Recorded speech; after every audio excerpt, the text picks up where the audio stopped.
Hello, we are Memphis Communiversity. Today we are practicing some AP Calculus free response questions. The topic is particle motion, and we are getting up there in terms of difficulty. We are now at difficulty number 9 out of 10. So if you haven't followed the series, I encourage you to do so. What we've done is we've created free response questions based off old AP exams where we go from difficulty 1 through 10, starting off on the easier, more standard sides of particle motion free response questions and ending at a pretty difficult level.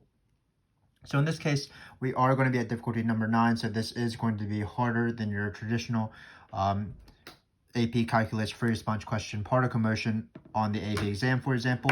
But keep in mind that while it is harder than normal, hopefully it'll be useful for you too still. Probably it'll be actually more useful for you on the multiple choice section, because if you read the question, notice in this case they don't give us the traditional velocity, they actually give us position. So we're not going to be doing fundamental theorem of calculus like we have in so many of the previous difficulty videos. We're actually just going to be taking derivatives, but the derivatives are going to get a little bit wacky in terms of what we're going to be doing with them. So I hope that you find this useful, and then let's just get started then. So at what time t is in between this interval is the particle farthest right? Well, remember that farthest right is the same thing as the absolute max of position.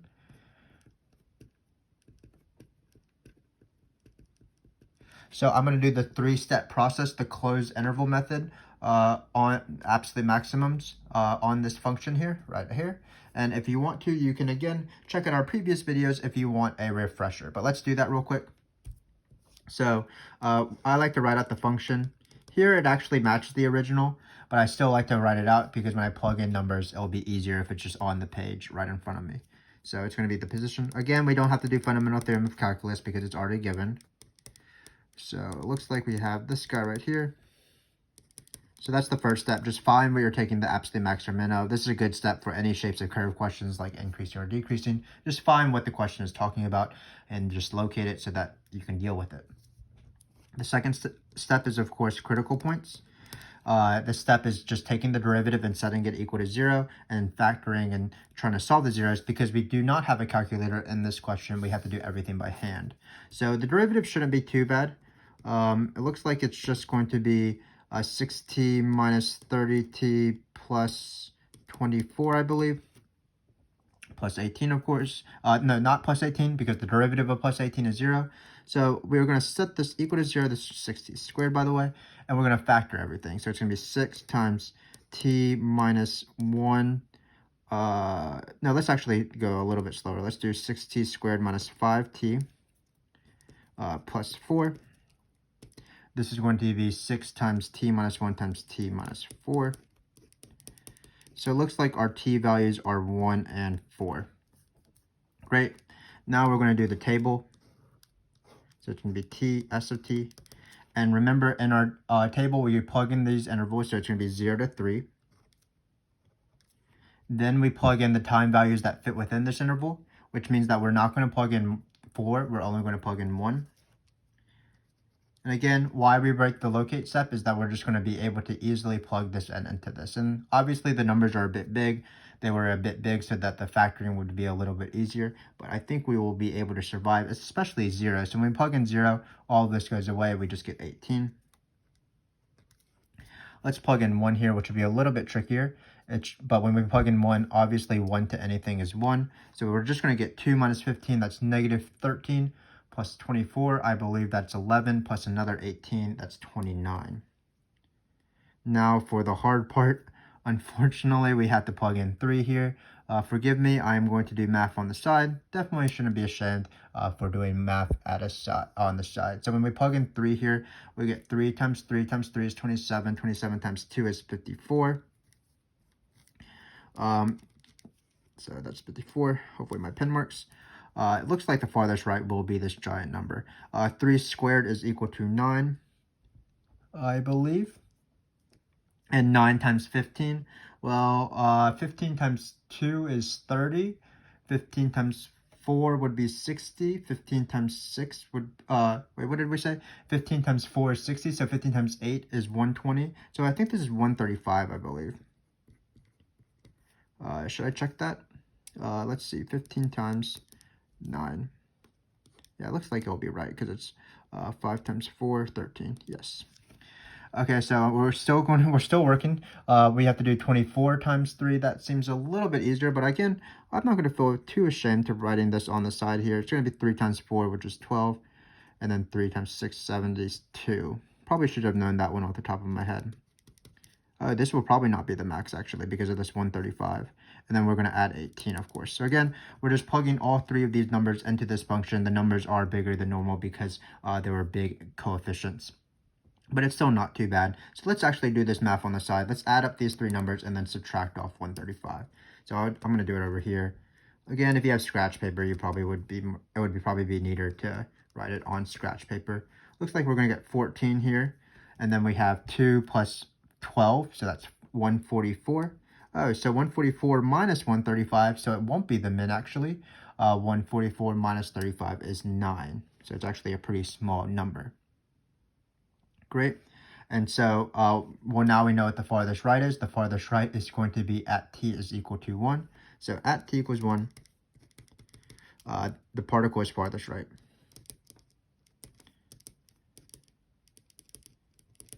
Right. And it achieves a position. So in the position, if they wanted the position, I put position, but position is 29. Hopefully we did that math right. If I didn't, just comment below and say that you typed this or you did this math wrong, and just tell me what the right answer is. But again, let's explain what we did. Farthest right is the same thing as absolute max of position. Because we were given position, we didn't have to find position at all. We could just rewrite it. And then second step is to take the derivative, factor everything as much as possible. We found it's 1 and 4, so we plugged only 1 though into the table because 4 was not within the interval between 0 and 3. So we only plugged in 1, and we were good to go. And then we plugged in all 3 of these numbers into the function slowly. Some of the numbers were a little bit more difficult than the others, so hopefully I do have them correct. But once you have them, you don't need to really justify your answer because the table is the justification if you write this sentence. So at times t equal 1, it has the biggest number, so the particle is farthest right there. And that's the absolute maximum process, the closed interval method on this position function over this interval from 0 to 3. Not too bad. So the next question is a little bit more annoying of a question. So traditionally in particle motion physics, when they give you the velocity, the total distance is one of the easiest questions. All it is the total distance. So total distance is going to be just the integral of the absolute value of velocity. The first 3 seconds is an interval itself. Remember that first 3 seconds means 0 to 3. Maybe it's closed intervals. It doesn't really matter. So it's 0 to 3. So this is the total distance when you're given a velocity formula. Usually you just type this into a calculator. But unfortunately, in this case, we do not have a calculator and we're given the position formula. So we're actually going to be doing the total distance in a little bit different of a manner. Basically, what we're going to try to do is we're going to first try to draw the sign chart of its velocity. So let's write this out. I'm going to have position. This is from the very beginning. I'm going to have the velocity, which I already took from the top. So it's going to be 6 times t minus 1 times t minus 4. I'm going to draw a sign chart of the velocity. So I have 1, 4.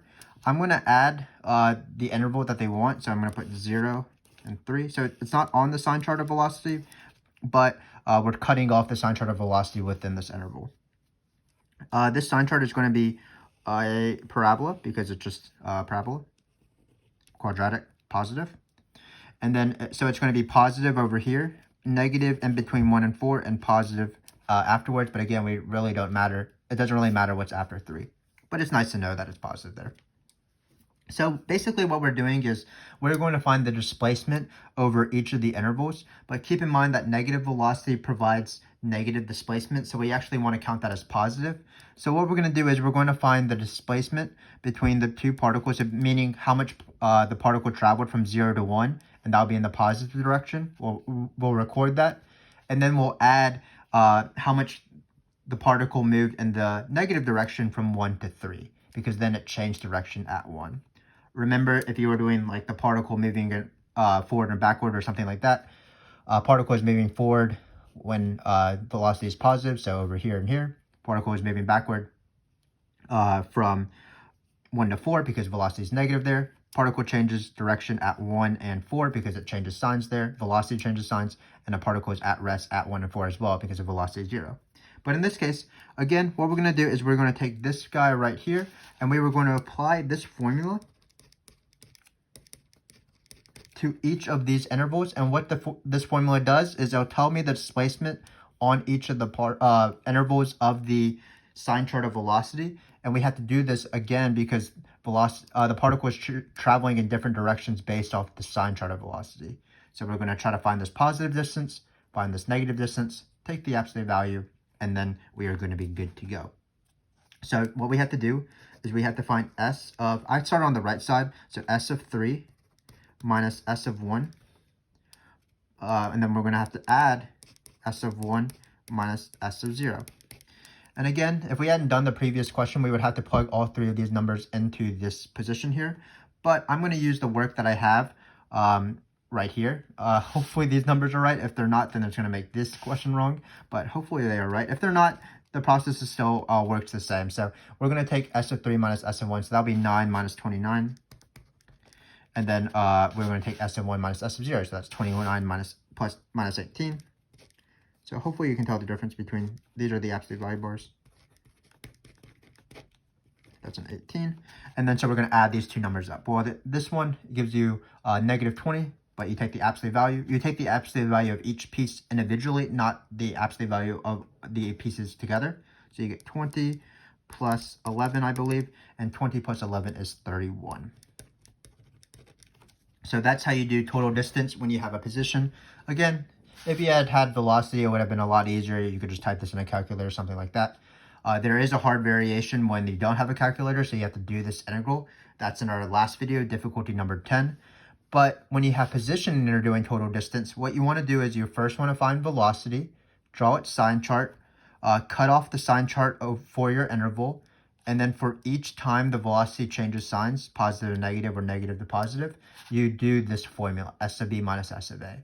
So for example, in this chunk right here, it's 0 to 1, so it's S of 1 minus S of 0.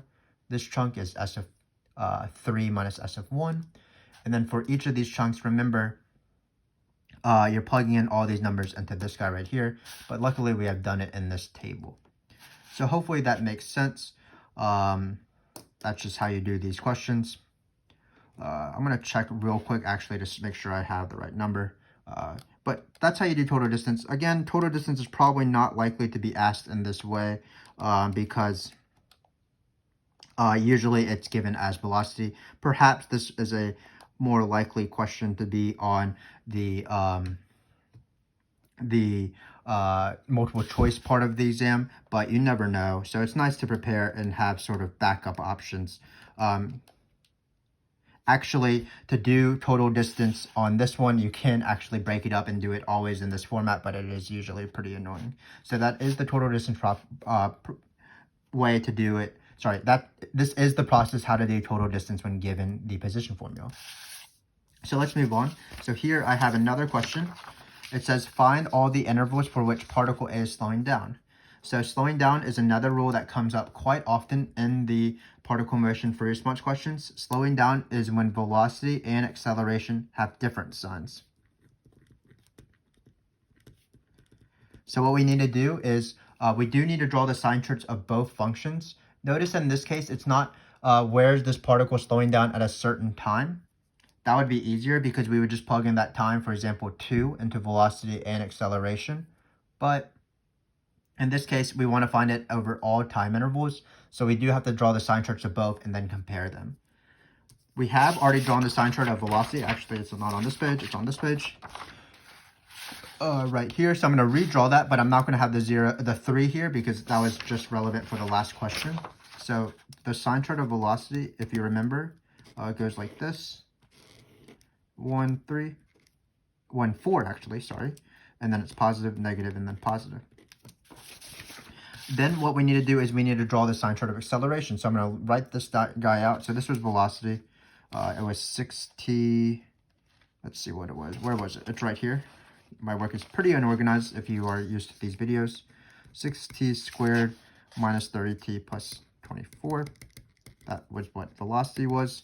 So again, I do need to find acceleration. Just be careful. Speeding up and slowing down do need both functions. So A, I'm just going to take with the power rule. That looks like it's going to be 12t minus 30.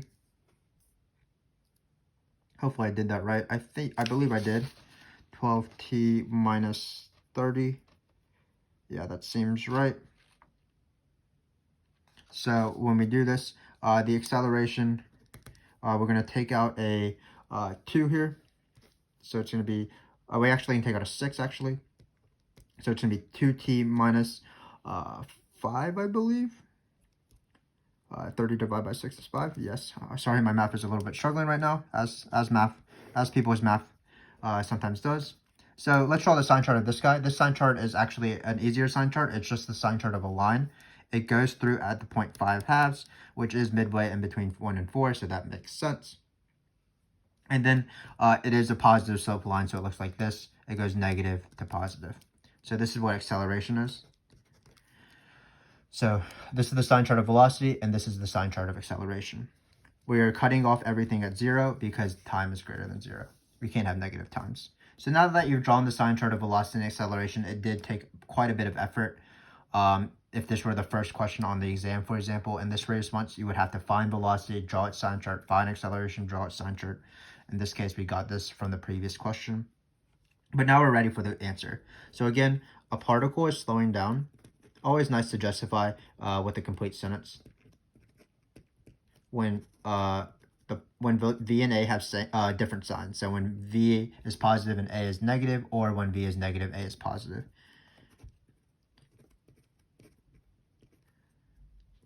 And we've done the speeding up, slowing down question quite a bit if you've been watching this video series. I think it's actually the question that appears the most often in these particle motion questions. But again, usually it's at a single time, so it's a lot easier. But in this case, we can go for it.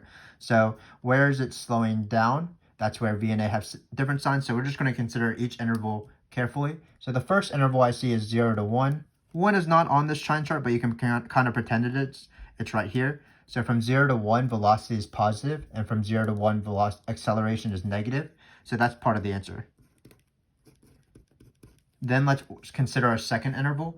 Our second interval will be the right endpoint of this to the next number over in both sign charts. So in this case, it'll be 1 to 5 halves. Notice that 1 to 5 halves over here is negative, and 1 to 5 halves over here is negative. So actually the particle is speeding up in that interval. So we don't consider it as the answer. Then we go to 5 halves to 4, because that's the next interval. And notice 5 halves to 4, the velocity is negative. So here's around 5 halves. So it's negative here.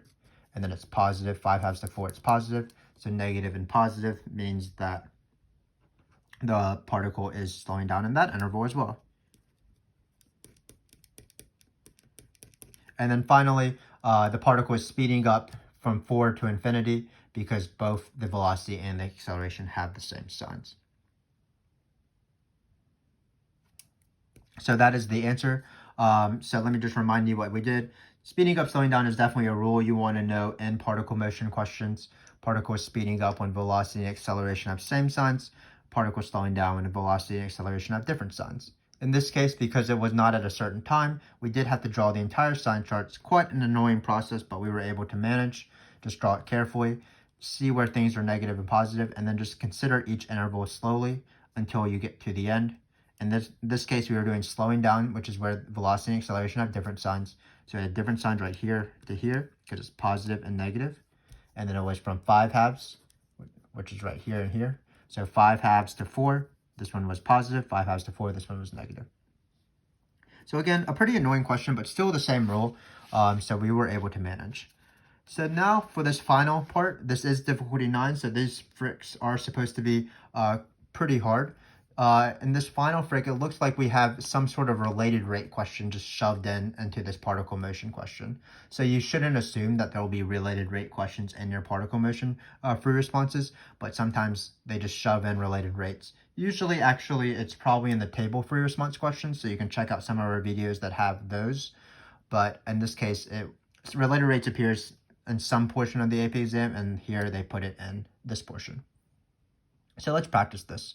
So basically what's happening is that you have the first quadrant here, particle A is somewhere on this curve. So particle A is right here.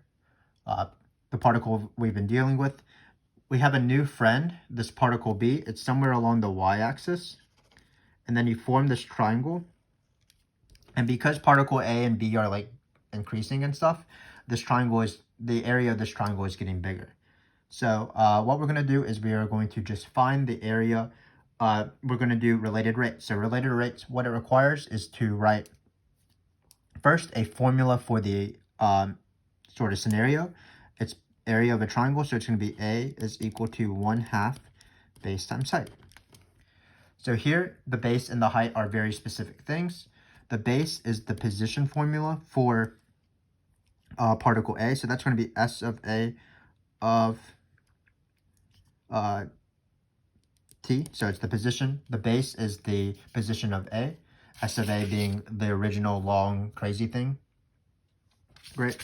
And then particle B is going to be the height, because that's the distance of the particle B. That's how high this triangle is.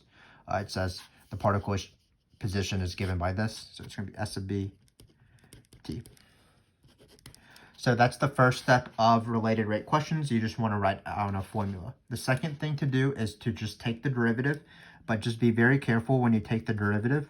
Everything needs primes, basically. You're implicitly differentiating both of these functions because they're functions of t.